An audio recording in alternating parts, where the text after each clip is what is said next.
Welcome to the Business Edu podcast. Today we have Chris Dalton, author, educator, facilitator, and associate professor at Henley Business School. Chris published a new book entitled The Integrated Leader, a foundation for lifelong management learning. And this is the topic and subject of our today's episode. Hi, Chris. Thanks Hi for there. having us. Thank you. Thanks for asking me. Very nice. Can you please introduce yourself to the audience and give a quick introduction to the principal topic of your book, please?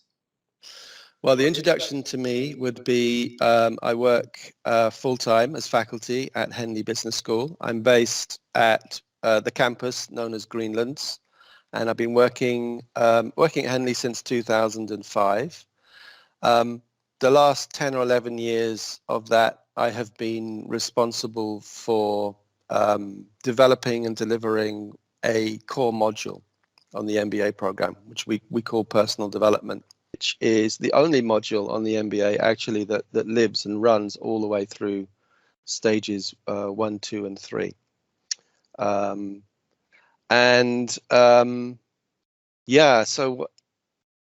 the book, The Integrated Leader, the idea of the book was really twofold. One was to try and, for myself really, try to articulate everything that we have learned as we've been developing and delivering the course around the world. So to more or less the same type of person, but people from different cultures, different types of organization, but really people who are at a certain point in their professional or their career or even their personal development at sort of a transition point in life. So lots of questions already hanging in the fact that somebody has decided to come and do a master's degree or an MBA at this point. So very fertile ground for ideas and using that experience, using that energy, and trying to make sense of what the core message of the module is. So that was really one reason for writing the book. The other was to try, if we can, to develop a platform or a foundation for how we move these ideas forward. How do we further develop this, and how do we make the course and the ideas within it clearer, more applicable, more generative, more valuable, really. So it's an attempt to do those two things. It's a sense-making exercise about concepts, and it's also, in many ways, it's a statement of what we believe about these things, and a challenge, therefore, a challenge for the reader to think about themselves, which is really the whole point. A book, I like to say that it's a book that doesn't really have any answers, because you can't do that, but you can raise the idea of questions and creating better questions. So that's kind of Great. Let's talk about these challenges and all the aspects that you quote on the book. In the part one of the book specifically, the title grabbed my attention straight away, as it says, "Get in your own way." You say that our ignorance of how we make sense of the world is a problem that constrains our personal development. Can you please speak more about it? Yeah, so the idea of part one and this idea of reflecting on things, getting in your own way is a necessary first step. It's not the final step, but it's the first step to so the other thing you need to know at the beginning of all of this is that our definition of personal development is that it is to do with health and well-being. So that's really the anchor point. And the idea of health and well-being is it begins with the individual. but the individual is in relationship to context and the world around them, especially if you're a manager or if you're a leader. These are roles which are very contextual. Well, they are contextual, not very. They're all context. So the aim always for someone who is responsible for something is to maintain that thing well, to look after the health and well-being of whatever it is they're charged with doing or overseeing. The challenge is that you really can't do that successfully if you haven't already thought about these things for yourself. So it kind of starts with you, the role. In that role, it has to start with you. So we start with this idea of sustainable individual health and well-being as being our definition of personal development, but it doesn't stop there, because every layer that moves out from that, through the team, through the department, through the organization, through the business or the industry or the sector, through the economy, through the regional interplay of macroeconomics, through all the way through, of course, to the complex relationship that is the total environment. All of that comes into play in terms of health and well-being. And the problem is that people achieve, through their hard work and their efforts and through their conditioning, a lot of success early in their careers, especially at lower levels inside organizations, which are rather inward focused, inward looking. They don't necessarily have to understand the world around them, when the relationship to the world around them, in order to be successful. And then you get to this midpoint in the career when things kind of shift. They have to shift, because as a manager and as a leader, you start to be responsible for not just what's happening now, but what you have to put in place for what will happen next, in order to maintain this idea of sustainable or a self-sustaining health and well-being. And these are big, difficult questions. And for that, you need a certain level of self-awareness, and most people, in fact, don't start with. They don't have, because they've become habituated. They can't see the wood for the trees, is the idiomatic expression. And about themselves, primarily about themselves. They may be very well focused on, technically in other areas, or even they may understand other people very well. But what we find is almost invariably, people are most blind to how they've got to where they are and who they are. So that's the first instruction, is to sort of interrupt your pattern of thought, interrupt your flow. And a lot of the first part of the APD, and therefore also the first part of this book, is giving you ideas on what that means. So that's the necessary first moment, is to kind of go, ooh. Thank you for that, Chris. You described it very well, the process, isn't it? At the beginning of our career, when we are younger, we can progress very fast due to our own condition, our own attitudes that not necessarily impact others. But when you start progressing, it happened with me definitely. When I started progressing in my career very young, at the age 24, I was already a manager, a general manager of a small unit, but I was a general manager. And, it start become more difficult, because you have other people not only to take care about their personal, let's say, not development, but their personal well-being and making them comfortable, but you need to provide conditions as well for them to excel, right? Well, the interesting thing is, at the start of your career, nobody is in their own way. Nobody is stopping themselves, because everything is possible. Right at the beginning, that first moment, the first job you took, you can't make any mistakes they're going to stop anything, because you're learning. And what happens is that bit by bit, gradually, sooner or later, without you really noticing it, that freedom is lost. And in mid-career, people often feel very, very constrained and trapped and on tracks, like they can't go from side to side, and they've had enough history behind them to feel that they have momentum going in a certain direction, but no control. So what we're dealing with is almost a remembering of what it felt like at that point in your career when anything was possible. And it's to explore gently and gradually, and that's the reason people come to a university to do a master's degree. It's an intervention.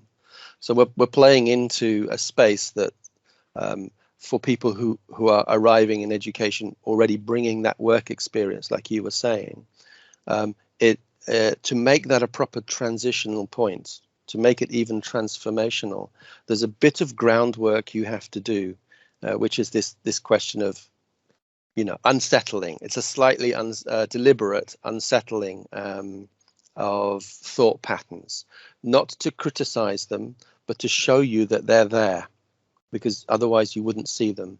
And that's really quite crucial to a lot of the message at the start of the book, which actually gets quite philosophical quite quickly. I think books that want to deal with management philosophy often hold it back till the end, like almost apologetically, like maybe in part 3 we'll cover it, it'll go a bit deeper.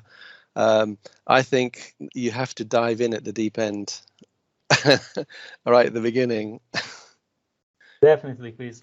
And yeah, going now, let's say, going up to the ladder in terms of leadership, you say that integrated leadership is about granting ourselves the freedom to doubt what we think we know. This is philosophy, right? And I find penetrating your argument to support the importance of one's understanding of the relationship between knowing, not knowing, and learning. Can you give more insights on this? Can you deep dive a little bit? Well, I think the proposition one of the propositions in the book is that learning must be fluid. It must be open, and it must at some way it must involve loss of something, because all change involves, and loss doesn't necessarily mean something negative. It can be just, I've used it, I can put it aside, I'm done with it, I can safely leave it over there, I'm not holding it anymore. So in that sense, it's lost to me.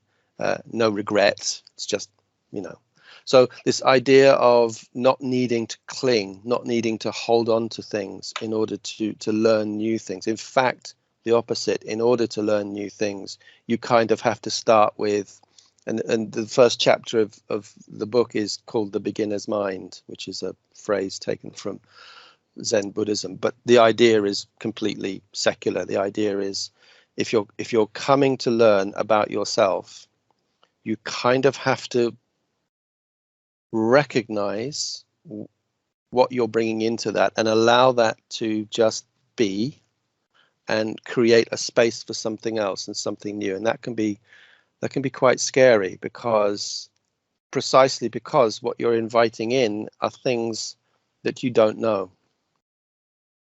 And people's identities and people's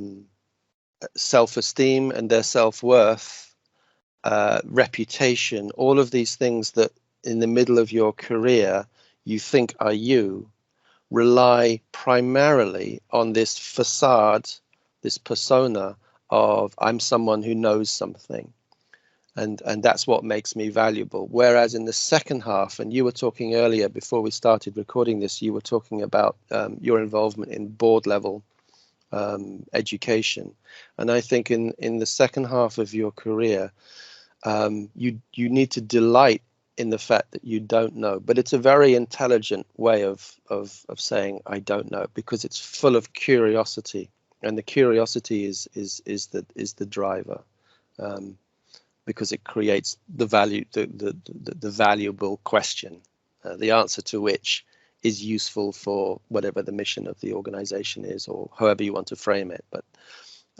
people don't get clever by packaging and sitting on and holding on to things that they already know.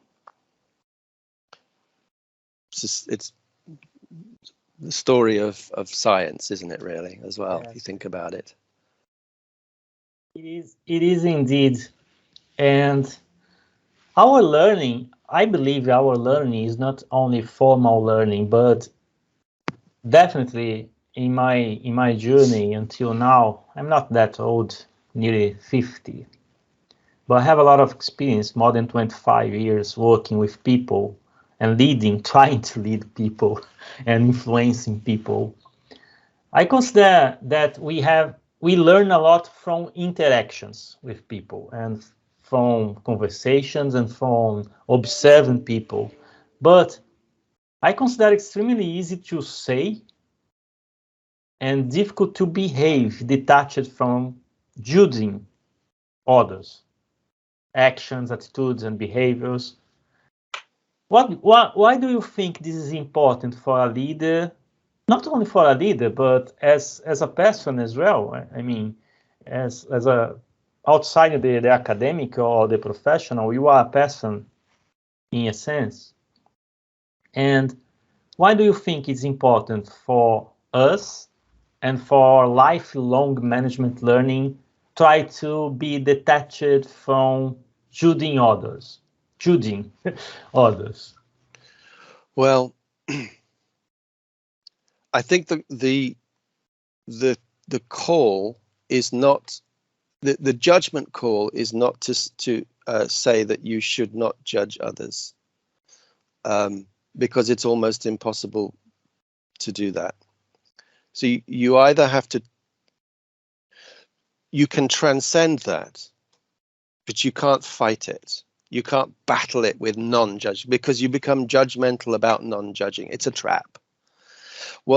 So the two things that are kind of proposed, I guess, in the thesis of the book is, first, you probably don't recognize that that's what you're doing, because you live in a closed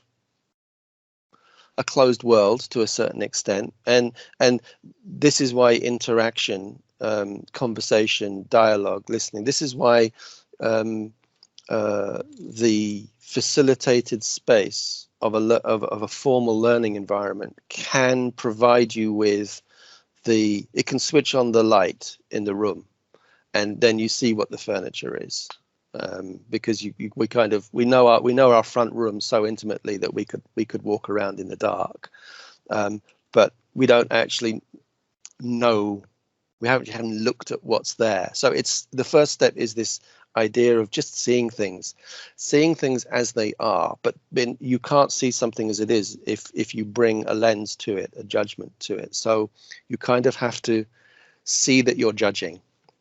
Don't judge that you're judging, but just to see that everything you see is through your conditioning, and not to condemn yourself for that.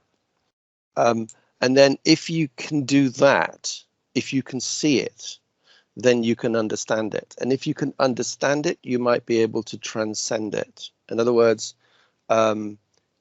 you see the abstraction, and you can continue that abstraction to another level, which I think is really what a good, back to talking about boards again, but I think that's good leadership. Good leadership is someone who is capable of realistically seeing the world around them as it actually is, not as they would like it to be, seeing themselves as they actually are, and not falling into the trap of thinking that, well, I have to counterbalance that, because the counterbalance is already implicit in the fact that you're making a judgment. Judgment and non-judgment, if you think about it, go together. So how do you get past that, I suppose, is the real challenge.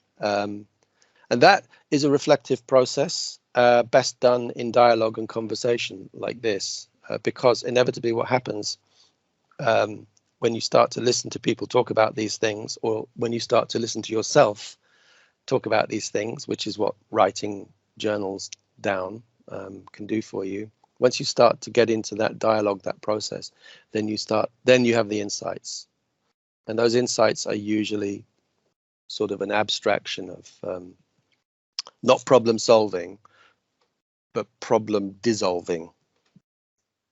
And the other point I would make is that it's very, as you said, it's one thing to say it and another thing to experience it. And it's almost impossible for us to know on the course at what point someone is going to have kind of a little aha moment, or what will be the trigger for it. Which is why we have a very eclectic course where we look at the same thing from as many possible different angles as possible, just to see what strikes someone, to observe where the trigger is, or where the traction is, or the friction, and move from there. So yeah, that's the process. And it's a very frustrating process for some people who maybe are more used to the idea of things being quite linear. And it's just a question of, well, it's all going to be revealed to me, isn't it? You'll tell us what you mean, won't you? And that's not what they get. They get continued frustration until it clicks. It's part of the process, frustrations. And also the same question about doubt in leadership. I think doubt is a part of the leadership and decision-making process. It must be. If there's no doubt, then there's arrogance. Yes, and then progressing to these arguments, we have a contrasting point, yes, of your own way concept of getting your own way. Are your considerations about getting out of our own way? You say we can move in any direction when we are honest with ourselves about our reality, where we are and where we started from. In practice, what are the effects of these attitudes and state of mind in our lives? Yeah, so this idea of having got in your own way, getting out of your own way is sort of, it's partly a nice play on words, which every book likes to do. But behind that is the idea of, and I often think that a good MBA program ought to be about this, which is sort of getting over yourself, really.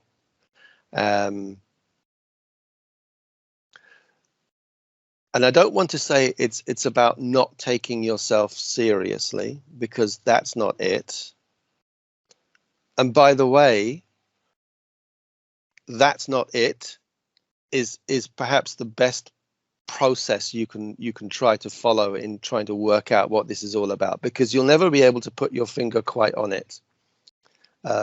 Never. You'll never really know who you are, for various reasons, but you will always be able to say, well, it's not that, and it's not that, and it's not that, and it's kind of like stripping away and seeing what's left. And actually what's left isn't anything except everything, which sounds kooky, I know, but the point being that the freedom you get when you stop struggling, the freedom you get when you realize that there's not just that there's a flow in life that you can go with, like you were, a leaf floating down the stream, but that actually you're the stream, which again sounds, I know, sort of airy-fairy, but it's not. It's very pragmatic, and it's like it's like driving along with a handbrake. Most people seem to be doing much of the time. Or the other one that we sometimes use in the workshops is to suggest that people are driving forward on a road and then navigating using the rear view mirror. It's just loosening the grip of the idea of everything needing to have an explanation, everything needing to be neat, and everything needing to be explicable. And when you do that, actually things become quite neat and quite explicable, because they're just taking care of themselves, which is the definition of sustainability. So that which is sustainable is that which is just able to take care of itself. And if you think about that, that is a huge challenge for our concept of leadership, because our modern concept of leadership is very much rooted in the idea that actually things don't take care of themselves unless we marshal them, unless we steward them, unless we order them around, and unless we control them. So this idea of control is quite deep rooted in most leadership theory, one way or another, whether it's hidden or whether it's in the open, but it's always there.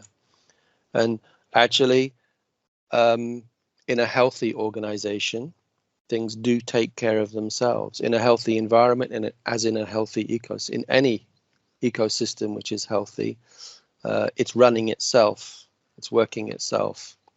And if you take that as a metaphor and bring it into your own head, then you can kind of trust yourself more. And I think hopefully at the end of an MBA, any master's program where someone is really at the point in their life where they have to try and make sense of something big, like this is a transition moment, or it's an invention moment, or it's a sense-making moment. When it works, invariably it's worked because someone has relaxed a bit, and they've decided just to sort of accept things, and then things become possible. And that's the amazing part. So suddenly opportunities are there in front of you, and you're not so focused out in the future on goals and things like that, and you're in the moment, yes, because there's where else would you be? Where else could you be? And that could be quite surprising, quite liberating. Yeah, that's the aim. I don't know how else to put that. Yeah, Chris, this remind me another concept, linked to another concept. It's very interesting. I was just thinking here while we were talking. One thing is we have our own experiences, our past, and we use this for informing our future decisions. But it's very difficult to detach from them, isn't it, in some aspect? And then the other aspect is what you are saying. We don't need to explain everything or find explanations for everything doing all the time. And this is the concept in complexity science that we call self-organization, self-organization and self-leadership, which is a concept defended by Edgar Morin, the French philosopher. He just completed 100 years old last week. That's why I'm remembering and trying to connect one thing to another. But it's pretty much about self-organization as well, and recognize that we are part of the flow, as you said before, of the flow of learning and contributing and receiving contribution and developing. That's why, for want of a better word, the title of the book is The Integrated Leader. The emphasis is really on the integration and understanding the integration. And yeah, the book does favor a systemic outlook. It's definitely supports the idea of personal development, and also just personhood, being a person, as fundamentally, foundationally relational, contextual, and to a large part conditioned. That's neither good nor bad. That's what it is. That's its definition. And to understand that is perhaps to understand how to live a good life. Yes. And I wonder if what we do, the way we behave, and our today's attitude will reflect our tomorrow's status and positioning as learners and leaders. In your book, what do you mean when you say today is not a stepping stone to tomorrow? I was thinking about that and trying to figure out myself, but I couldn't reach any any conclusion so far. So it's challenging the idea, which is implicit for a lot of people. And I don't think many people are really aware of this when this is how they live their lives. But it's also how we're brought up to think that what we're doing is in preparation for something else. It's like a step on the way to, and then the thing it's on the way to is the thing. And we'll know it when you celebrate it when it's there. But there's no there anyway when you get there, because there's always something else. So things are always presented to us as being you're doing this in order to, and every time you arrive theoretically at the thing it was supposed to be in order to, there's another in order to at the end of it. So you never arrive. But contrast that with the idea that, well, of course not, because you can't ever leave. Your life is only where you're at, and where you're at is inclusive of your ideas of the future, and it's inclusive of your ideas of the past. It's inclusive of the facts of the future, and it's inclusive of the facts of the past. So one of the chapters in the book presents an idea of a reorientation to how you measure time, and what's included in that, and what's included in our definition of the present tense. And for me, the present needs to expand. We tend to think of it as being a very, very narrow point, and culturally we're encouraged to imagine that our past, our history, is in some way real and fixed, and therefore influential, but not attached, and the future as being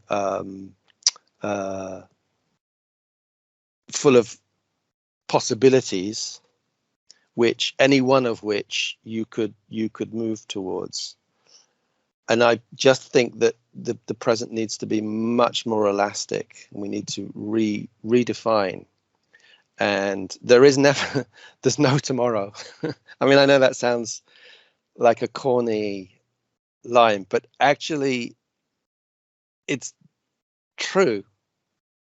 You will never experience tomorrow, because your experience of what you thought was tomorrow is still now. It's still today. And yes, there is a passage of time, but there's two ways of looking at that too.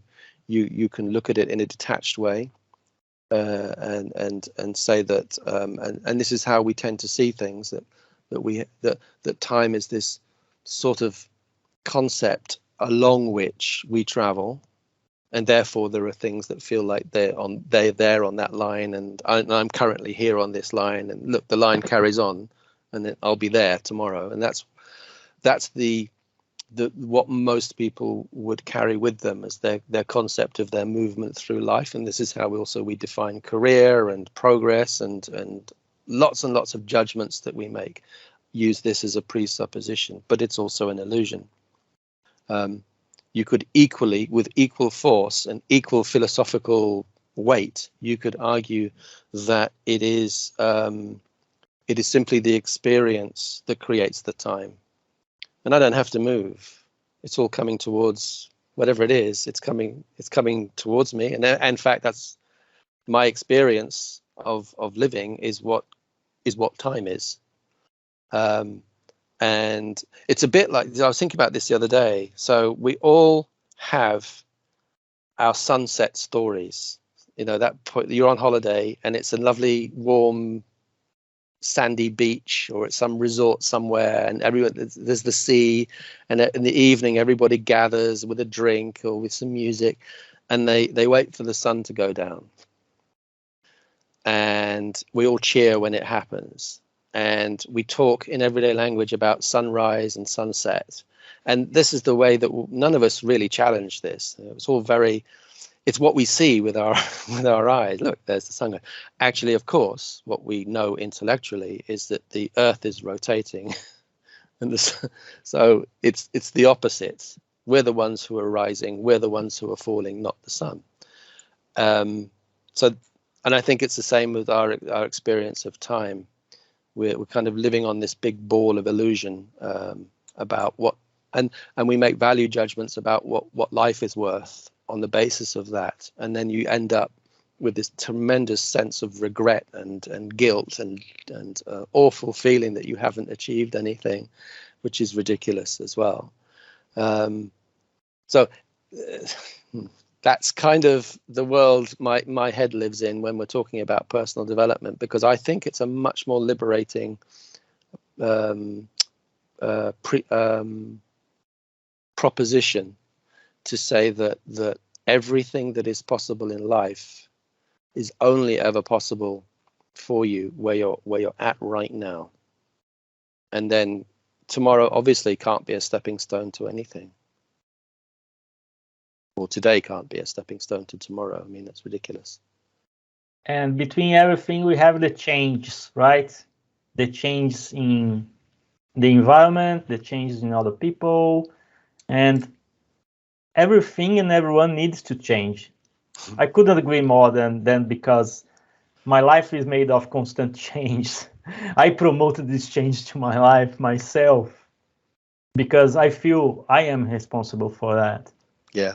And in several aspects, what I was yesterday differs completely from what I am today. But this way of life and behavior affects everyone around you, isn't it? Affects your family, friends, and people near us. And sometimes it makes people uncomfortable. Yeah. Why is it important to change? And how the changer actor can reduce the instability caused by the change? I don't think it's a question of why is it important to change. I think life is, as you said, I mean, it's a given. So you might as well say, why is it important to live? And again, there's this idea of holding things as static, which we all do, because that is one definition of identity, that idea of keeping things static. But the reason that we have the idea of keeping things static is because it goes with the idea of things not being static. So you can't have one construct without the other.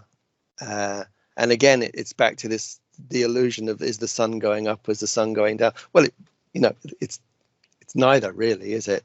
So life is neither really about change, and nor is it really about, if you focus on one and not the other, you've missed the point. You've missed the understanding. You've missed the insight. And the insight is to transcend this battle that the discourse that we have around growth and development as being whether or not we're staying still or whether or not we're moving forward bravely into things. And that ultimately that conversation is an empty one, because what you need to do is just to experience things kind of as they are, and don't stick a label on it. It will result in what it results in, and that will have an effect on the world around you. That part of the book where you picked up on the title, Everything Needs to Change, is also it's a call to action for leadership generally, because what the individuals do is also part of what we are doing at a global scale, and we can't, as a business school, we must not ignore that anymore. And I think Reading is arguably, at least in its rhetoric, University of Reading is one of those universities that is happy to say this, and it's happy to say that that we have to do something about this. And in that sense, I hope that the book and the module and the message is going to fit into a genuine portfolio of education in the now future. We can't wait. Things have to change, and they are changing, and that's the point of education, is to offer a space and a place for young people, for sure. Although I think young people ought to be out in the world discovering and making mistakes more than they are allowed to do at the moment. And for people who are already decision makers, especially for them, for that generation. They need to be educating themselves about these things. And that's why the subtitle is a foundation for lifelong management learning, actually. Chris, we are heading to the end of this reinvigorating, interesting, rewarding conversation. I'm so glad to have you here today. But before we go, I can't let you go before you say something about uncertainty and its implications in people's lives. I think it's a very timely subject as well, or concept, if I may say. Why most people fear uncertainty, and how to reduce the factors limiting us to act and decide under uncertainty, mainly when we are leaders? Well, my counter question is, who the hell wants certainty, really? Given the so, if you have you ever been to a casino? Yes, I am not that fan of casino, but yes, I have been once or twice or three times in my whole No life. one would go to a casino if there was certainty, Definitely. because there would be no game. So and I'm taking it just as a metaphor. I'm not suggesting this to be a management practice, but generally speaking, once you've got certainty, you don't want it anymore, because everything is, there's no life left. So I think our relationship with the concept of uncertainty needs a bit of adjustment. The one thing that business schools can't do is predict what will happen next. And yet there is so much effort put into theorizing in such a way that you can predict. And in social science, it's useless. It never works. No one's ever been able to come up with anything. So maybe that's telling us something about the nature of open systems and life and of ecosystems, but those ecosystems are also social. They can be social as well as sort of natural. Well, you know what I mean. And why would it be any different in the system that is you? So I think people should embrace uncertainty, because it's what they define as being uncertainty is kind of the natural order of things. Life, that's what life is. And the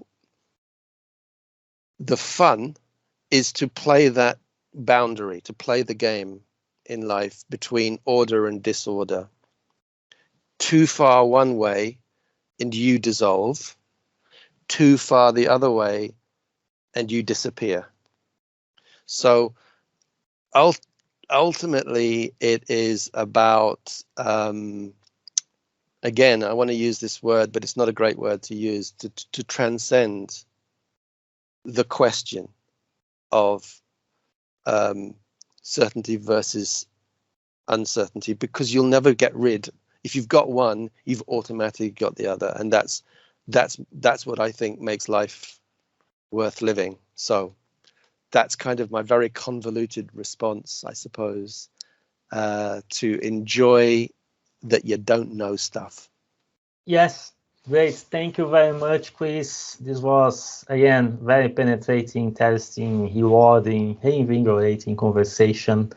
And your book will be there in the transcripts. Oh yeah, look, I can even hold up a copy here. Yeah, integrated leader. Yes, people need to read, to buy, to reflect, and think about all these elements, aspects, concepts, philosophy, and experience of life that we are bringing here, that you did. Brilliant. Thank you very much, Chris. It's a pleasure. Thanks for the opportunity to get into the conversation as well. Great. Good questions.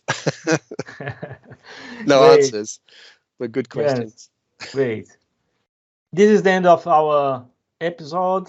One more, and stay tuned for more. Don't miss the next one. Bye-bye.